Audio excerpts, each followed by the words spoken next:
is 365 Sports, powered by Sikkim365.com.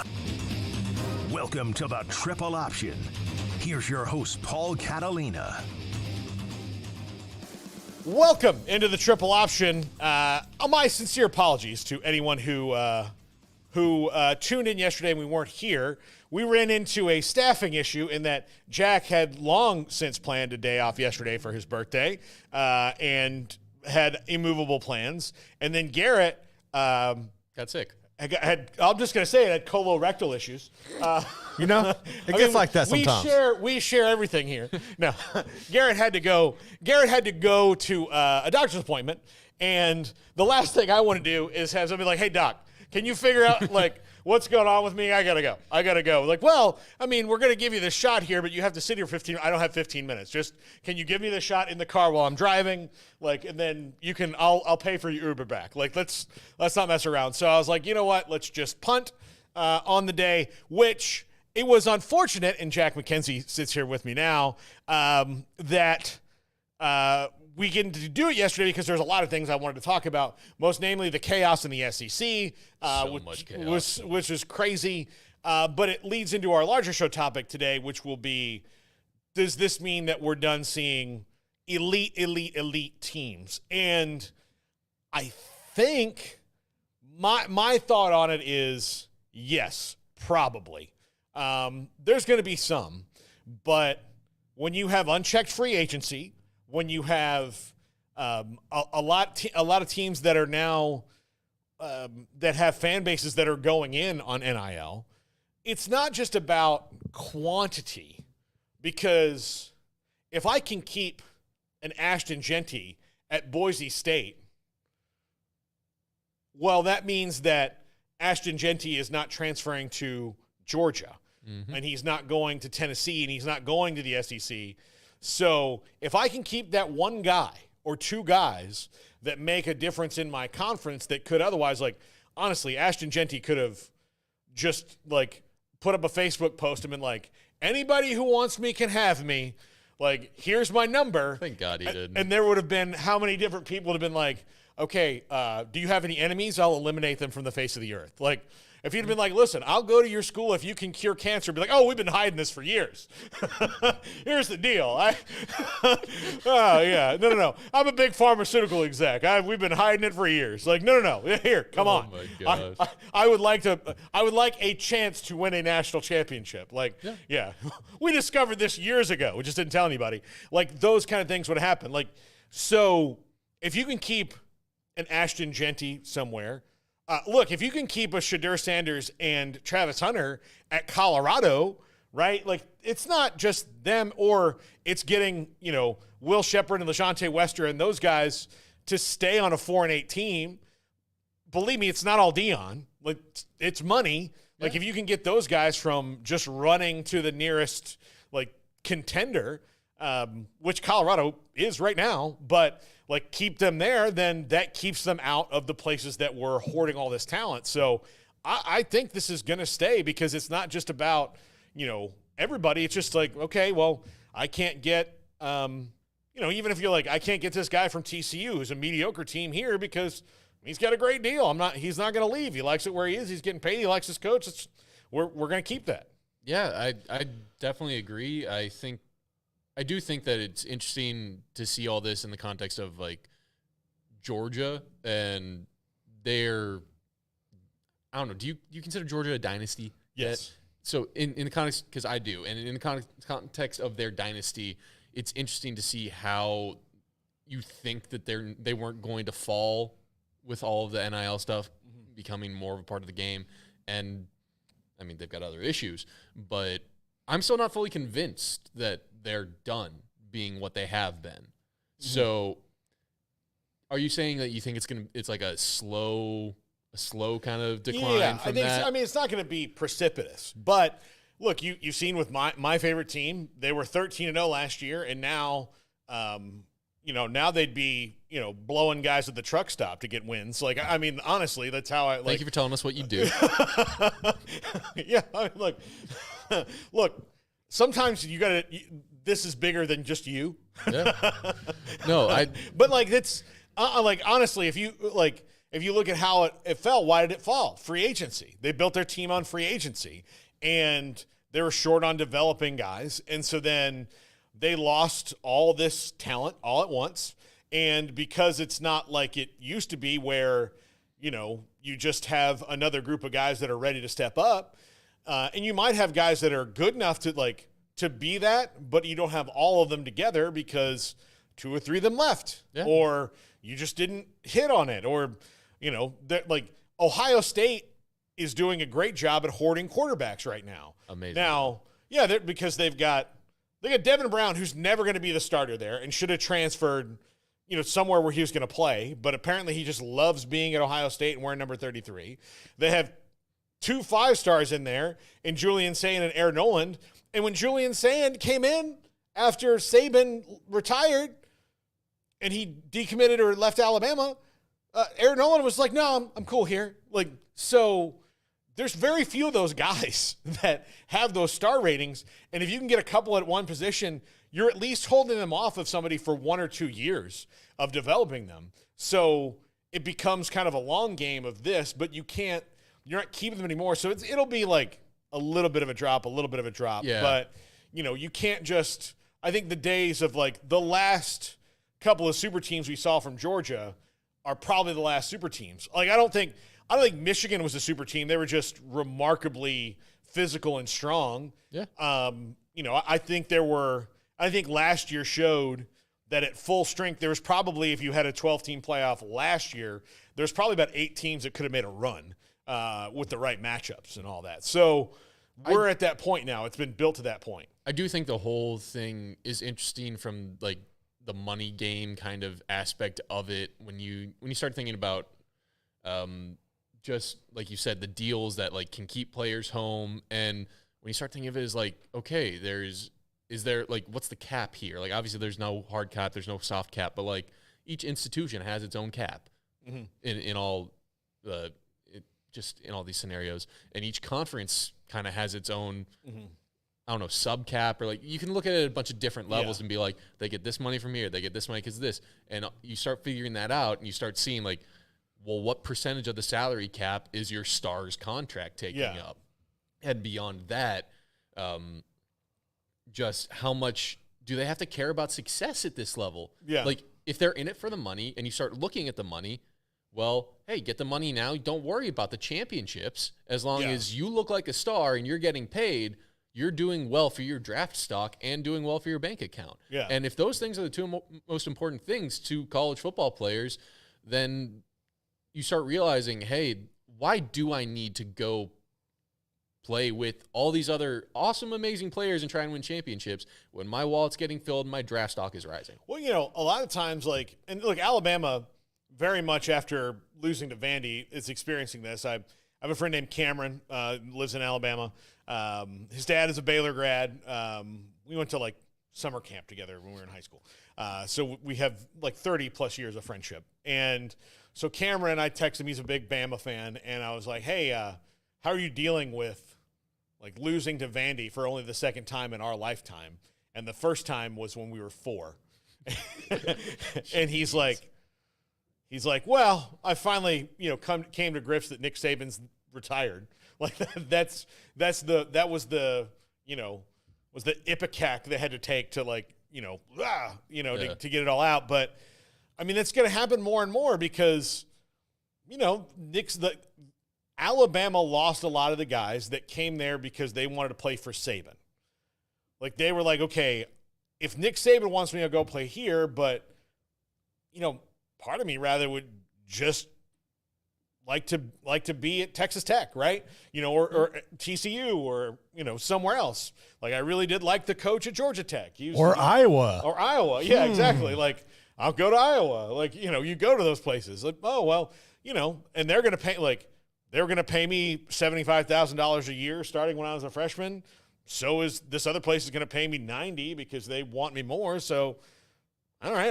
Nick Saban's gone. Like, what's the difference between Kalen DeBoer and Jed Fish, right? Like, nothing. Like, so I'll stay at Washington or, whatever. Like, I think the big aspect of this, I think you've touched on it, but I don't think we're ever again going to have those teams that are just so stacked at almost every position where the backups are going to go on and be NFL players in another 3-4 years.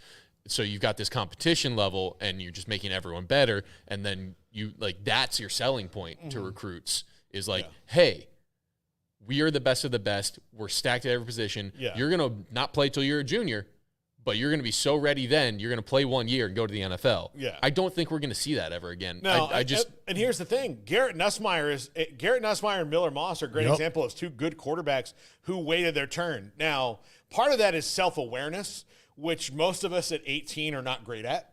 Or I mean, even you have like parents who like tell you, like give you advice. I mean, if you're used to being the star guy, and then you have to sit there and you're like, man, I can see you go to practice. You're like, well, I can throw further than this guy. Like when I'm out there, I throw further. I run faster than this guy. And they're like, okay, well, we're going to put you in when we're up by 40 in the fourth quarter against their third string. And then you're going to throw 2 picks and like, you're going to see like why we're waiting for you because we want you to develop because these guys like, there's a 5th-year senior out there who's been to 1 million practices and is just waiting for you to do this one thing we work on every day. And you did it because you've been to 2 practices, and those are the things that don't happen anymore. Guys don't want to wait because, again, if you're good enough, you've got 3 years before you're a starter, right? You've got 3 years. And then but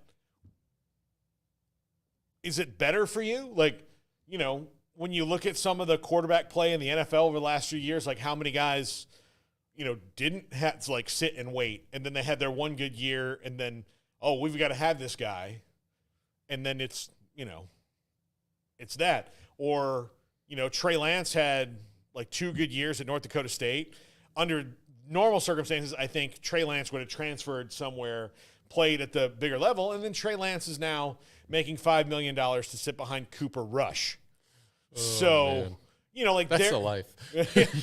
I'm probably not for Trey, like a little bit, like at least he can, get in his Maserati and go home, but not what his dream was, right? And so it's like these are hard facts that happen to people. So I don't know. I think with getting paid directly, I think there's going to be more like longer term contracts or more situations where you're going to buy in.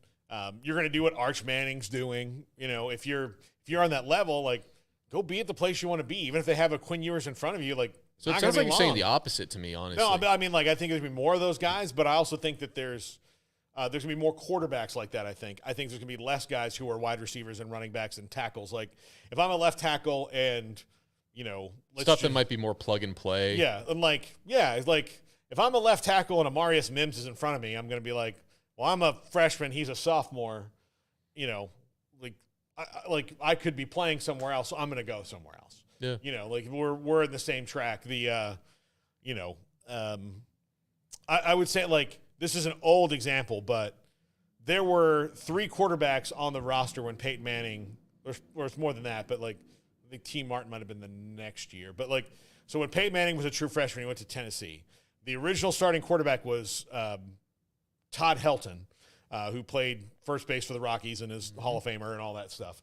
And then the backup quarterback, or the other quarterback that was there at the same time, was Brandon Stewart, who went on to become an A&M legend. He's from Stephenville, but when he became an A&M legend, is the one who led them to the Big 12 title against Kansas State through the pass to Sir Parker and all that. And then Peyton Manning. And then when Peyton Manning became the starting quarterback, Todd Helton was like, baseball's really fun. And Brandon Stewart's like, I need to get closer to home. This Knoxville's really far away.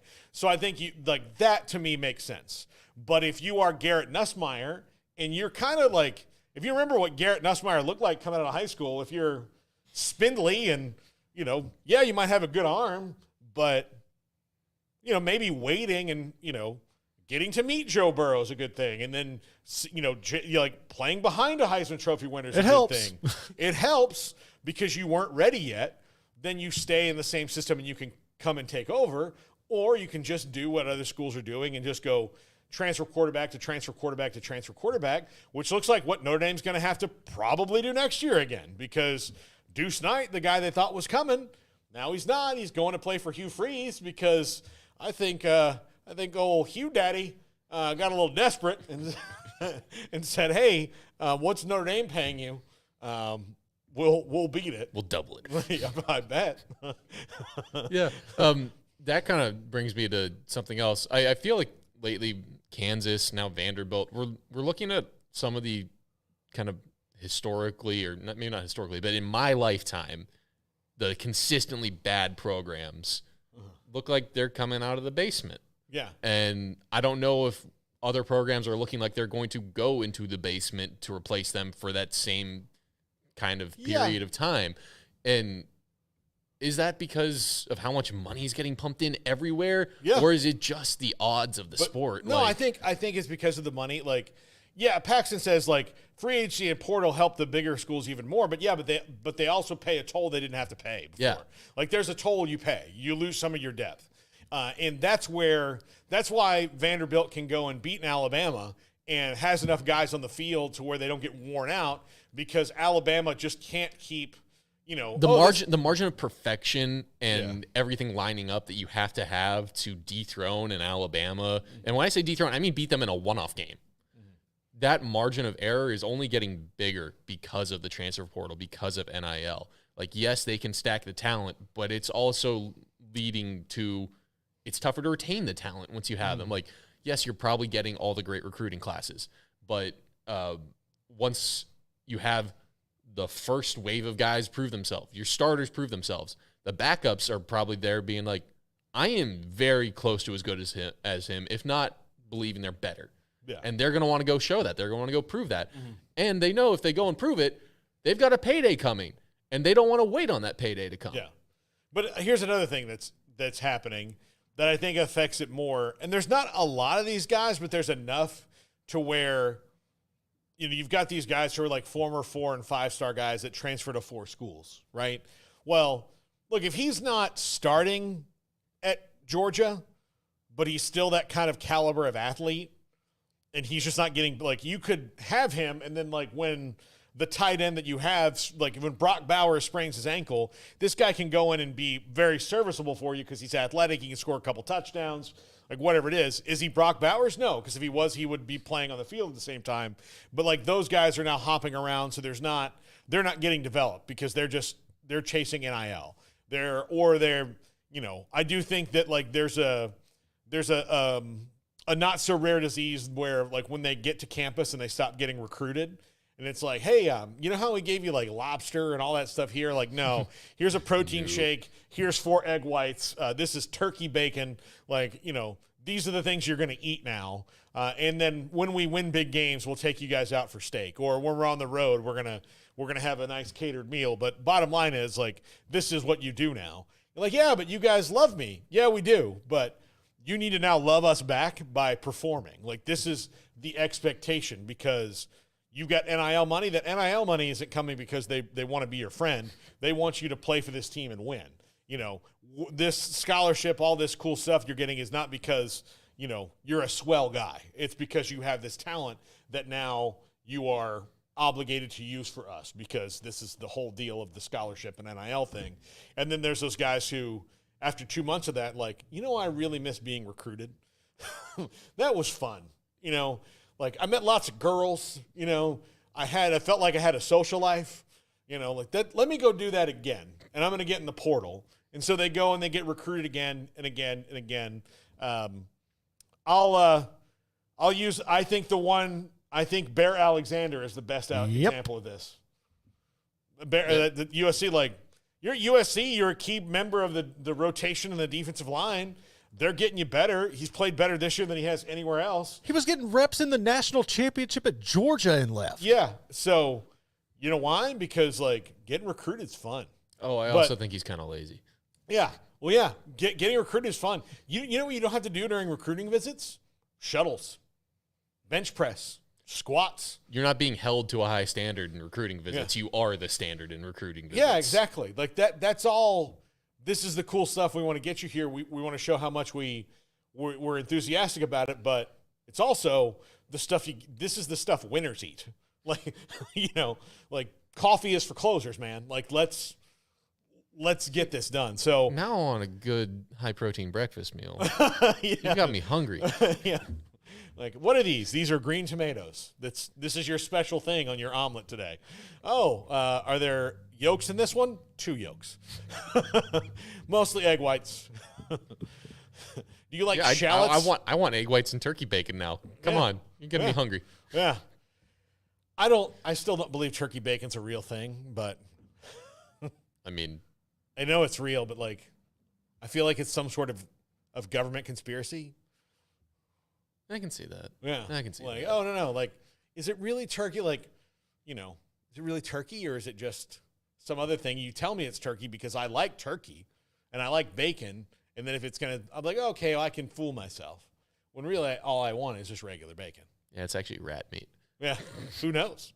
I mean, there's no rats around here. It could be going How all are we going to control the rat population, Paul? Yeah. And how are we going to dispose of all that waste? Yeah. Turkey bacon. Yeah, exactly. There's some guy in the subway in New York City just like taking it off to Hormel going, here you go, buddy. Make that turkey bacon just my new thing. So, by the way, this is Jack Mackenzie, Kyle Visser. He's our producer, editor. I don't know. What's your job here? What's your title? Creative director. Creative director. He's our creative director. I don't know. He just made that up. They let me say whatever I want. Yeah, no, he's like, we could not function. Although, I got to say, while he's on the air. Like, much more accurate than probably studio manager. Yeah. That's something I definitely know I do. So, and I appreciate this because when I was in radio, I used to kind of be you where every time there's a problem, like I had to fix it. That's kind of your job right now. I'm very proud of us that we have fixed 3 separate problems while you were gone last week without you here, even having to involve you. Pretty impressive. Yeah, no. I mean, like, it's not like we don't need you anymore, but I mean, I think I sent you a gif of like pull-ups, like, like, mommy, wow, I'm a big kid now. We figured them out. One of them was a video problem too. Yep. Yeah, one of them was a video problem that I figured out. Damn. Yeah. Sometimes you do pick up things by osmosis. I used to think it was bullshit, but no, you really can. Like, if you just kind of pay attention, like 70% of the time, you're going to have things and like, oh, I remember Jack said something about this. What's that button do? Oh, hey, look, they were on camera again. All right, don't need to call him. Jeez. So, no, it's great. I used to think like learning by osmosis was just a total thing, but no, that was definitely osmosis because it was something that I just had remembered that you'd said one time. We had a little problem yesterday. You and I had a conversation 3 days before that popped into my head. I was like, huh. I mean, it took you 3 hours for it to pop into your head, but yeah. Well, I was dealing with these two. Sometimes you get distracted. So well, they have so many thoughts for their own heads. They got to find new space in yours. Yeah, exactly. Absolutely. When we come back, there's a new Super League proposal. Ross Dellinger wrote about it today. It's called the Rudy Project. Project Rudy. Or Project Rudy. Okay. Project Rudy, which I can get into so many reasons why you shouldn't name anything after that guy, but has nothing to do with the fact that, one of the better sports movies is made about him. Great movie. Great movie. Makes me cry. Yeah, every time. But Rudy himself is kind of a piece of crap. So never meet your heroes, kids. Yeah, no. I mean,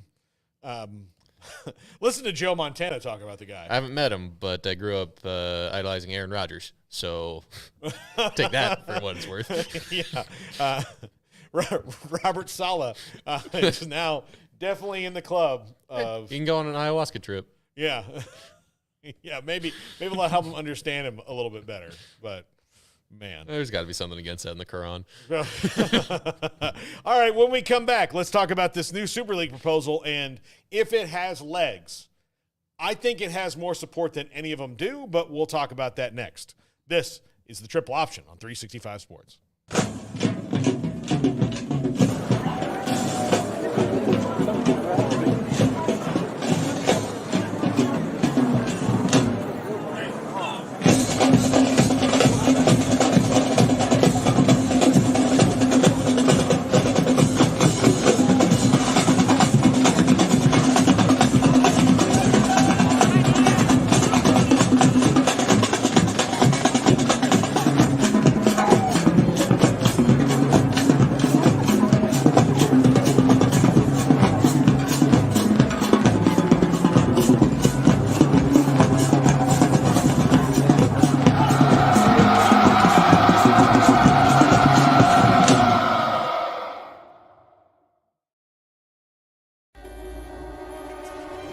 This is 365 Sports, powered by Sikkim365.com. Welcome to the Triple Option. Here's your host, Paul Catalina. Welcome back, Jack Mackenzie, creative director, alongside me today. So I like the sound of that. Yeah, no, I mean, we need to get your business cards. I think the chicks would love that. If you told them, like, I'm the creative director of a podcast company, they'd be like, oh, that's a very 2024 job. Yeah, makes me sound like an absolute douche. No, I mean, like, that's the thing. Listen, Jack, you're the only single guy in this room. You know, Emery's got a girlfriend. Garrett and I are married. Thank you for putting that out there. Look, I want to put it out there. Look, ladies, there are 33 people watching this show live right now. I'm willing to bet none of them. At least one of them's got to be a 25-year-old broad. The odds are not in your favor. I've seen our demographics. Yeah. I mean, you know, maybe people have, like, Jack's a nice boy. He's good. He's, you know. Let's not turn this into this. We were going to talk Project Rudy, Paul. I do want to talk Project Rudy, but I do, you know, listen, if you have a nice, like, friend, neighbor, daughter who's between a 7 and a 9, I don't think Jack is able to handle the stress that comes with dating a 10, but like a 7 and a 9. I don't handle stress that well. like a 7.4. If you got like a 7.4, you're having too much fun with this. Send her Jack's way. I think they'd work out well. If below a 7, as long as it's in the 6s, like past 6.4, then I'm okay with that. These are all Paul's words, not mine. Yeah. So, anyway, let's talk about Project Rudy. Look, 2 people dropped. That was probably the 2 25-year-old broads that I just scared off. Yeah, I doubt it. Because using the term broads. Yeah. Where would you rate Project Rudy on your 1 to 10 hotness scale? I would rank it about a 7 right now, because it is the reason I like it is, one, it's the only one that's speaking the language that people will listen to, which is $9 billion, right? Like, they're going to say, like, here's upfront capital. I mean, I have problems with it, obviously. Like, there are things that aren't going to work out. But it is one that it feels like it has actual support from other people, and it's admitting where it's going to go. And it's the only one I think that can box Greg Sankey in, because they're going to have to. You have to box Greg Sankey. You're going to have to box him in. So Tony Petitti doesn't say much, because Greg Sankey's just out there to do the dirty work for him. But I think there's a lot of presidents and ADs in his conference that would prefer this, because they know where it's headed. If you go to, it's just the Big Ten and the SEC Super League. Yeah. It's not good, and it puts the dividing line in the financials where, you're going to have the group of 5 can have their own playoff. I think that's the only way it's sustainable. And Jack, part of the reason I'm glad that you're co-hosting with me today is you are a very big soccer enthusiast. Yep. Football and we enthusiast. can start talking about the relegation and all that. Yeah. Relegation, I don't think it's ever going to happen. I think that's always, like, thrown in there as like a... Yep. But, like, it is an element of this when you get into that tiered structure for the payouts, because it's not an element of it in terms of competitive relegation. It's all financially tied. Yeah. But it still has some of the issues that actual competitive relegation has. Yeah. So, what you'll find when you really start getting into, and I have recently started getting into watching more European football, and it's you can call it soccer. Yeah. We're not snobs. Okay, yeah. But watching soccer, like, the system is very cool. It's not what I don't think we can wrap our, like, normal American sports heads around it, because, like, playoffs is a good word in our parlance. In theirs, playoffs is bad. Yeah, like, you're not typically in a good playoff. It's at best medium news, right? Yeah. Like, it means you didn't fully qualify, or you didn't like when good things happen, you've won it outright. There's no the best playoff is, hey, you missed out on automatic promotion, so you're trying to nab that last spot. Like, that's the best form of playoff. Yeah, exactly. In European soccer. So that's a bad word in European soccer. And I do think, though, that college football is the thing that we have that most mirrors it as far as fan support goes. Oh, absolutely. It's watch any documentary on it, on any kind of team or town. The easiest one to find is Welcome to Wrexham, that they've done a really good job. I would highly recommend. It's a YouTube channel, Copa 90. Their Derby Days series, or Derby Days. Yeah. That's how it's spelled. Amazing. Yeah. Amazing And so- videos, and you really see how the culture. It's all these like kind of, for half of these teams, is like small towns, and like this is their life. These teams are everything to them. They grow up with it. It's the exact same thing as American college football. Yeah, it really is, because that, like, a team that's in League One can play a team in the championship league, like a team in the SEC can play a team in the Group of Five, and that team, those fans are ravenous about it. Mm-hmm. As where, look, I'll just tell you, when the Cowboys play the Browns, I can tell you, Cowboys fans are just like, okay, we play the Browns this week. When's the next Eagles game? Like, that's where they're excited about it. But this, like, because it's your town, it's your home. It's not like, there are not, like, I'm sure there are, because there's big, massive, billionaire-owned soccer clubs like Man City and all that have T-shirt fans that pop up in these little spots. Plastics. Yeah. That's Yeah. the term Yeah. that's typically used. Yeah, plastics. But for the most part, if you grow up in Reading, England, your football club is Reading. Mm-hmm. Like, it does not, like, and yeah, they may not be in the Premier League right now, but they've been there, or, Championship League is fine. And while everybody wants to get to the Premier League, everybody's thrilled that you win the championship that you win if you win it. Yeah. So if you win the National League, if you lead League In One, fact, League a Two, lot of fans will championship- talk about, like, we want our club to find its level, Yeah. so we can have fun there. Yeah. Like, we don't want to keep yo-yoing, trying to go up, having a season, coming back down right away. Yeah. So, Well, yeah, because, like, you could be a team that's, for a decade in the middle of the championship league, make some good personnel moves, shoot up, win the championship league, and go in, and then you do that yo-yo where you're not winning. It's not fun. Like, it's not as fun. But if you're in the championship league and regularly winning or having a good time or contending, then that to me is a fair comparison for if you separate off and you have a G5 league and a G5 playoff. Garrett, I know you're big into this. I think they should have had a G5 playoff. Yeah, like if you have that, then eventually, like right now, in the instant part of it, it's not going to feel very good. no, it's But I not going to feel think good for anyone. Over the long term, you're going to be like, well, actually, we win national championships now. Like, Yeah. we win national championships. We can say, San Diego State is the national champion of football. Why does anyone think that, like, college football at the FCS level in the Dakotas is thriving as much as it is? People care. Yeah. Why do people care? They're winning championships. They know their level. They don't seem to want to move up to the FBS, and there have been plenty of windows here lately where they could.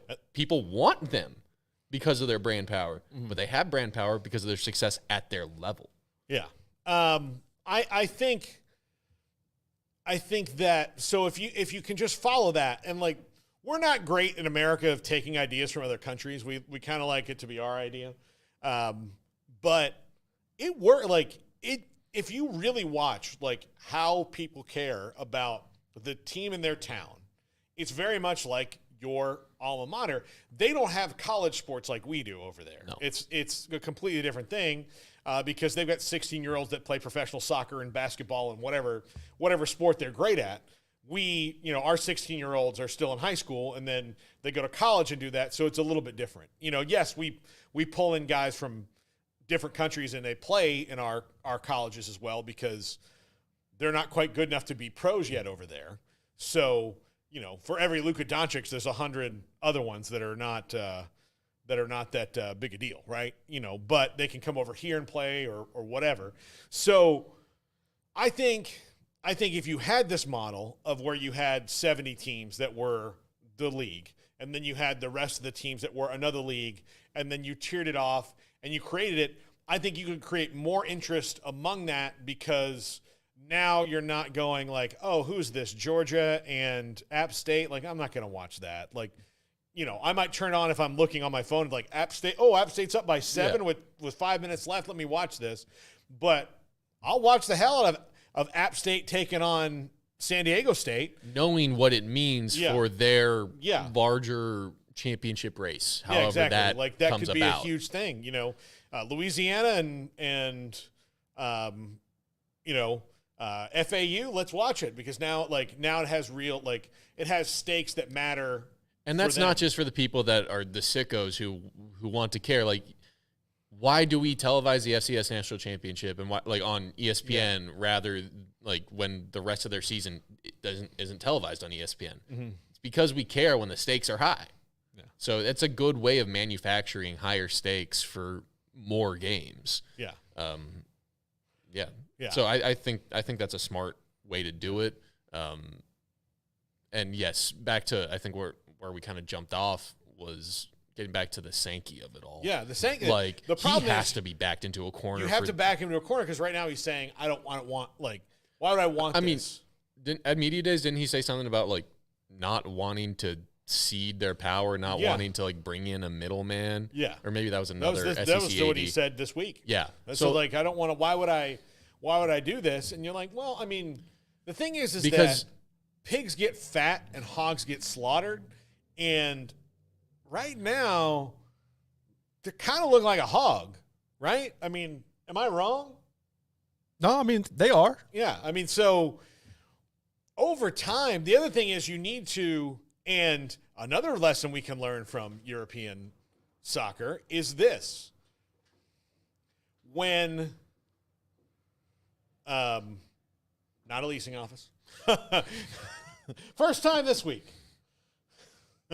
So one of the things you can learn from it is they tried the whole, hey, you know what? We've been doing the Premier League and, La Liga, all these. We've been doing these for a while. What can we do to take this up a notch? Let's talk to some billionaires. Let's get all the billionaires together and let's make a super league of AC Milan and Man City and Barcelona and all that stuff. So let's make a super league. Well, the fans, particularly in England, England was the maddest about it, but I would venture to guess that France and Italy and Spain were not far behind. But definitely not Germany, where they have a rule that 50% of your club has to be owned by the fans. Yeah. So you had all this, and then they're like, yeah, we don't want, you can play them whenever. We'll love it when you play them. Another very big similarity to college football and the regionality that we started to lose is fans don't want their clubs playing someone halfway across the continent every week, and those are the only games because away days are a big part of the culture. Yeah. Having ticket prices that you can stomach for the average working class person to have season tickets is something that college football's already lost that, but the roots were there. Those are the same roots. This is Man U fans who are the Cowboy fans of and the Yankee fans of soccer saying no. We'll play PSG in a friendly, or we'll play them in whatever this other thing is. We have the Champions League. We don't need a Super League. Yeah, we'll play them in the Champions League. It's fine. We like that. That's kind of like our bowl games, right? Here's your bowl games. PSG and Man City are going to play. Great. All right, but Man City and Man U, they want to play Leicester City. Their fans want to go beat up on Leicester City. Yeah. And they want to go to these places where they see people as where, oh, well, I mean, I've been to Paris a couple times, on a school trip or, on my honeymoon, but I'm not going to go there, So when you have this Super League, so if you say it's the SEC and Big Ten, do Florida fans care about playing Indiana? And reverse? Do Rutgers fans care about playing A&M and reverse? No, but they sure would care about playing. If those are going to be your non-conference games and you're going to fill up your entire non-conference slate with games like that, That's pretty good for your non-conference slate. Yeah, but then but when that's do your the thing. fans get bored of that? The non-conference slate is essentially, and I don't know how many people will be able to bear with me through this, but is like the equivalent of the Champions League in that you're trying to schedule at least one big name team that you don't normally play in your normal league, and then you have a couple others to fill up that are hopefully wins. Champions League, you have your group of death every year. Like that would be your non-conference slate where you've got 3 really good Power 5 teams. But most years you're in a fairly balanced group where you've got your mega great championship quality team, and then maybe you're the middling team. There's one other middling team, and then there's a crap team that you're going to beat up on. And that's in the Champions League. Yeah. Yeah. So if you're trying to form a break somewhere in college football, I think the 70 mark or 60, I don't know who Garrett was talking before this. I don't know who makes it from 68 in maybe the Power that's 4 the up to relegation 70. of like there's 2 teams that like That'd drop be and interesting. come up.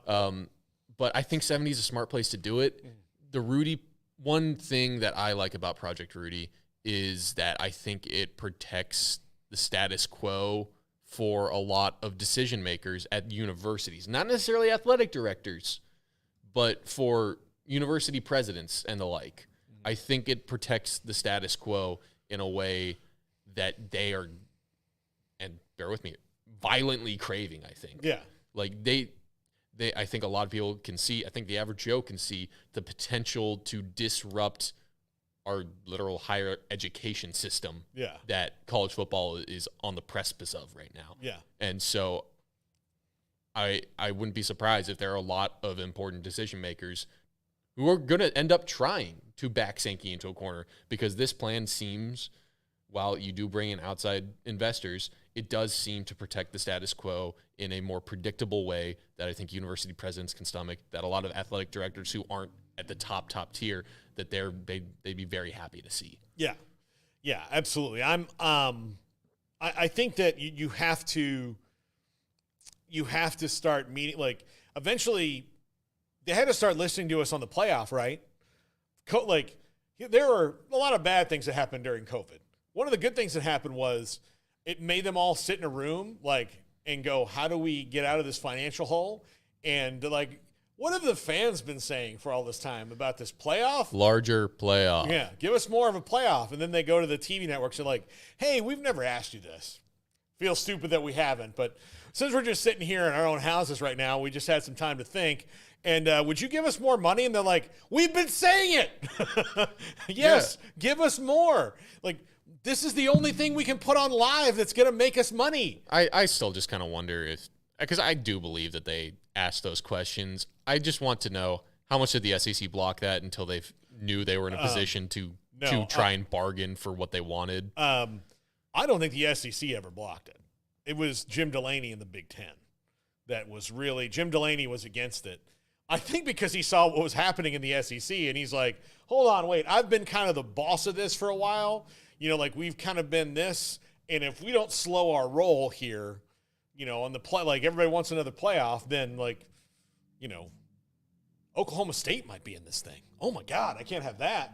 Like, okay, like, different person, same sentiment to me. Like, yeah, he was more. You're holding off on what the fans want because you want to protect your very specific limited interests. Yes. Of the people who already have the most. Or like, again, I think Jim Delaney wanted it to be like, he didn't want it to change because this is what he thought that college athletics should be. And the thing is, when you let more money in the door, eventually it's going to change. He's not like, he's going to change. It lets more influence in the door of now there's more people who can tell you what to do, and there's going to be more people asking for that money. And the people specifically that they didn't want to give it to was the players. So don't get me started on all so that was what it was. That was all these factors of it about because I'm still annoyed that the players were like, we see the TV money. We want TV money. Okay, you can have money. It's not the TV money. It's boosters money. Yeah. So don't get me started on that. Yeah. Well, that's why they had to go to court for it because, you know, they're like, well, you know, they're like everywhere else, like some of the TV money goes to the players and like, yeah, but they're in school. And they're like, yeah, that made sense when like, you know, nobody had this much money and there was one college football game on a week, but now they're all on. And they read the paper too, and they can see that you have a $7 billion television deal, and then you're like, oh, we're not for profit. And you're like, well, I mean, all right, so you guys are going to spend $7 billion and $1 I'm sorry, every why year? do we have a Whatever, stadium with a capacity of 100,000 people who come here to see me and my buddies play? and pay $6 for a Coke? And you guys, they say I'm only good for tuition, maybe room and board. Yeah. Like, All these things, like, when you go and you go to a stadium and you pay, like, I can tell you that Sprite does not cost $5. Even this much Sprite does not cost $5. The cup that it's in definitely does not cost $5 and was made in a country where $5 makes that guy's day. now you're just reminding me that soda prices have gone up at the grocery store. I'm not a fan of that. Yeah. Anyway. But, like, I know how much this costs, just like when I'm at the movies and I'm like, well, I really do want this slushy, so I'm going to have to pay movie prices because I can't make my own slushy and smuggle it in. Doesn't carry well in cargo shorts. The only reason to have cargo shorts anymore is the movies. Am I wrong? No, that tracks. Here's the thing. You can go. I don't know why you'd like to wear shorts to a movie. It's cold in there. Or cargo pants. Yeah. But, Yeah, come on. Cargo pants in the movies. Cargo pants, baggy hoodie. Yeah, that's where You can sneak a lot of stuff in. Yeah. The only thing, like, look, if I only have to give them money for the drink and the hot popcorn, then I'm good with that. But if I've got to get Junior Mints for $7, I'm pretty pissed off about that. $7 for a candy. Jeez. Oh, they can be quite refreshing. Oh, trust me. I'm not. I don't think not, they're, like...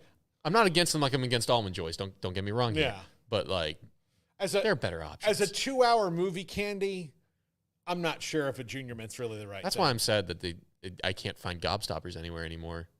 That was my go-to movie candy. Yeah. They last a long time. Yeah, they make me slow down. Yeah. Yeah. No. I don't like... Here's another thing, and this is neither here nor there. I'm a big M&M's fan, and you can either buy M&M's in, like, the bag, like the big bag, which makes sense. I dump them in the popcorn. It's a lovely thing. But sometimes they don't have them in the big bag, and you're like, oh, give me that box of M&M's, and it's just a regular size bag of M&M's inside of the a box. That to me, I don't. What is that? No, that's something I'll tell you. In a Paul Catalina administration, that doesn't happen. We take that on. We take that on. Just like chips, we're big on chip integrity.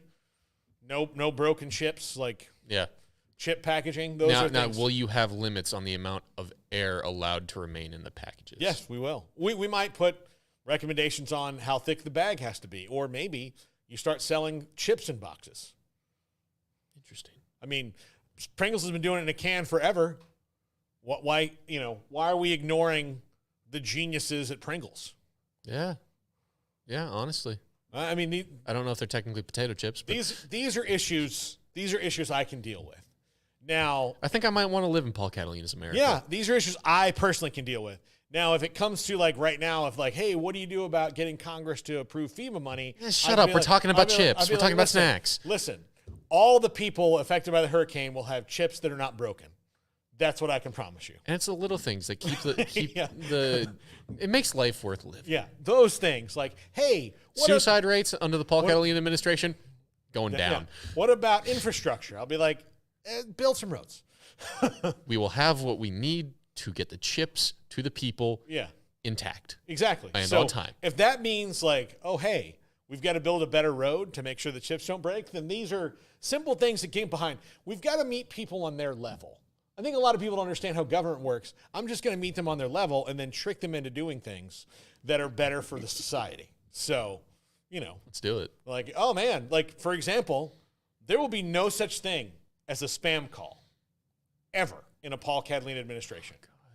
No such thing as a spam email, a spam call, nothing. The only spam you will be able to eat comes in a can, and that's it.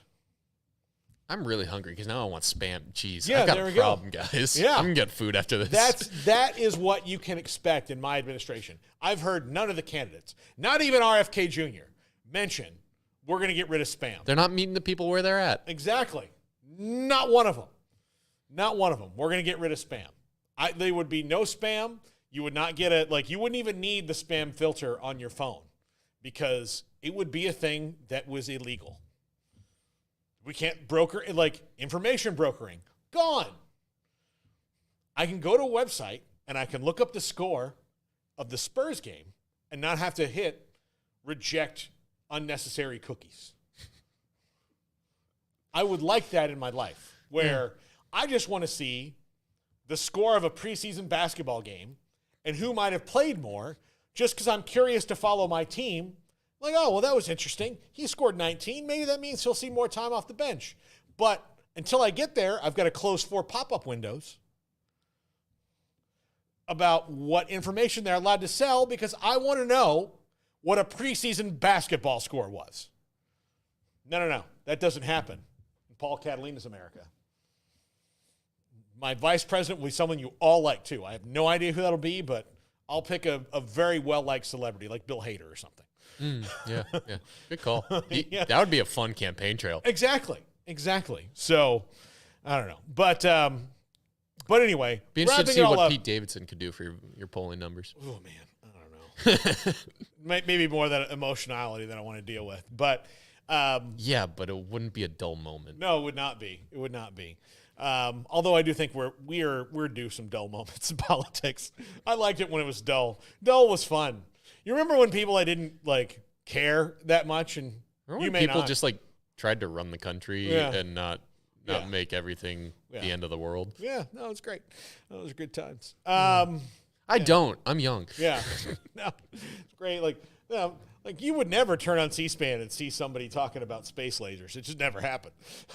So, I mean, just say it. Usually you'd just be a guy going we need Prop 45 to pass because the bridge between Washington, D.C. and Virginia is taking on more water. And over the time, as you see on this chart, we'll be paying more money. So I asked my fellow congresspeople to vote for the passage of this bill so that we can fix this bridge. Thank you. Or I would like today to be deemed Ray Charles Day in America because this is his birthday and he did so much. As we know, Rachel, that was what it was. It's not that anymore. But to sum up, if you had to vote on Project Rudy, would you say yes? With stipulations knowing that the proposal they're making is not the proposal that's going to get through. I would say yes, and it's mainly because there's going to be a break of some type. I don't think the 136 or whatever it is FPS is going to remain that size. Yeah. So I'd rather the break be at 70 than anywhere smaller. Yeah. I think 70 does a decent job of protecting what we have right now because I already think we've lost a decent bit of what we've loved growing up. Yeah, exactly. So let's try to compromise on what it can be. Because we know it's going to change. I'm not a fan of private equity. I'm not a fan of I'm not a fan of bringing in outside people with a lot of control. But frankly, I'm not a fan of people in control right now. So no. Well, I mean, just to use just as long as it doesn't get very like FIFA, then we're okay. No corruption, please. Yeah, let's please not shake down entire countries for a 2-week event. It's like a month. But I guess I'm thinking about the Olympics, 2 to 3 week event. FIFA and the IOC they were shaking down countries. Yep. Kind of ridiculous. Yeah. By kind, I mean absolutely. Yeah. Just if you ever get to go to Brazil, they should sell a ghost town tour? A ghost town of the World Cup tour where cities are oh, I thought you were talking about the Olympics. No, yeah, they could do that too. Yeah. But Brazil is funny. I saw this thing where they built all these extra stadiums in Brazil. Yeah. Instead of just staggering the schedule to where there's already a bunch of stadiums there where you could just okay, well, if we made this 4 days longer, we could just have them all here in these 10 stadiums as opposed to building 10 more that are not going to get used once we all leave. And now it's school bus depots or it's just gone back to nature, okay, what are we going to do here? Well, In the summertime, we don't have a place to park all the school buses for 2 months. So this is where they are. In the stadium that hosted the World Cup semifinal. Jeez. Zinedine Zidane played in this spot where where this bus now sits. So what say you, though, about, like, would I'd you vote yes? I'd vote for something like that. I think this is the most reasonable plan we've heard, and it has the most, like, it's got people who understand the TV business and the college football business backing it, and it's not some weird reorganization of where, you know, we've got conferences that are non-starters, like that College Sports Tomorrow was like, you know, hey, maybe A&M and Texas want to play Baylor again. No, they very demonstratively decided that they didn't want to. Like, so just telling them, like, hey, guys, you know how you ran away screaming from playing the other schools in Texas? No, now you're going to do that. I've got a question for another time, though. It's just like, do they run away screaming for locking in competitive advantages? Do they run away screaming for money? Why exactly did they run away, and has any of that changed? That's not something we have to get into now. No, but, like, yeah, it's true. But, like, they clearly were like, well, I'd rather play LSU, so that's why we're going there. Like, yeah. And it was really, or in A&M's case, it was, we don't want to deal with Texas anymore, and so we're just going to leave. Which, honestly, is pretty fair. Like, yeah, I get it. Who wants to deal with Texas like that? I just have a feeling. I always wondered, like, especially when they hate you the most. I was like A&M power brokers, like walking around the SEC meetings, like after that decision was made, like, I don't think you guys know what you just did. Like, you don't know. And like, no, Texas seems cool. Like, yeah, they seem cool. Oh, they seem cool. But wait, honey. But wait, sweetie. But wait, no. But wait, yeah, they seem cool. Yeah, great. Matthew McConaughey's there. Oh yeah, it's fun. Oh yeah. Oh cool. It's in Austin. Austin's got a cool city. There's live music and comedy, and you know, it's good restaurants. Yeah, that'll be fun. Like, okay, all right. They got them crazy ads. Yeah, invite them to the party and see what happens. Just have them here at New Year's, and you tell me you want to come back next New Year. No, you don't. You don't. They're gonna ruin this whole thing. They're gonna get you in a corner and start talking about, you know, some kind of weird thing you don't care about and you can't get out of. And then all of a sudden you're like, yeah, I guess we'll vote for that because I want them to shut up. And then it's over. That's when they've got you. Today, we've got a very packed show today. As is said, we've got Willie Fritz today, 3:30. The Big 12 North Pod is at 3:45. Ricky Thompson at 4 o'clock, 4:25. Pat Smith at the three-man front. 4:45 Off the Radar. 5:10 Ross Dellinger. We'll delve into more about this. And 5:30 John McClain, Hall of Fame columnist. Here we go. That's going to do it for us. This is 365 Sports.